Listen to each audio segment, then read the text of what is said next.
was like a painter's painter, and now I feel less like that because I'm collaging so much, and the collage seems to be taking over. Let's talk about collage and how it interrupts the painting and the tension it creates. So when I decided that, just painting on a canvas was getting a little boring and I wanted to like throw a wrench in it, I made up some rules for myself, and one of those rules was taking something mundane and keeping it mundane, yet it's different somehow. Now it's magical.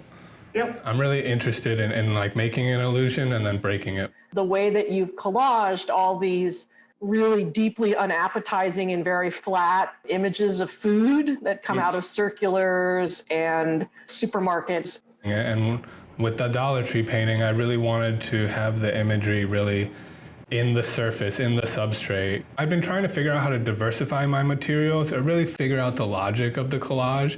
And when I got a hold of that coupon material, I was like, oh, this is mine. These little dirty coupons and the story of my family. So I was like, okay, this is a material I really want to try to unpack and explore a bit. I was really thinking, how much can I jam in here? I was looking at a lot of Tibetan Thangka paintings that are so ornate.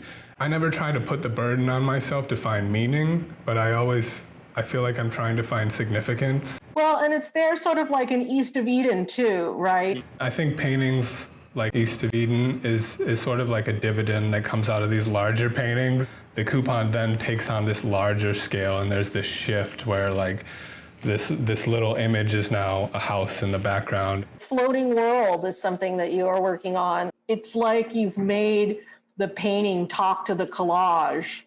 Yeah, I'm always attracted to those spaces, those sort of like side of the road where things are happening and no one's quite paying attention to it. I'm interested in how this sort of nothing space can become like the site of meaning.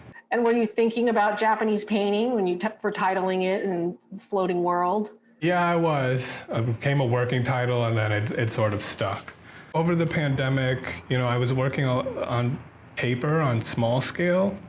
And I was working just kind of layering paper and acrylic and sort of excavating it or digging it up, running it underwater, trying to like let the damage be generative, And so when I came back to the studio and started working large scale again, I was much more interested in the surface and wondering if I could make the surface have an emotional tone. I'm becoming more and more interested in these images in the darkness. It's a really amazing juxtaposition what you're doing. Thank you. Thank you so much, Amy. It's been actually really nice to speak with you. It's just been a very lovely conversation.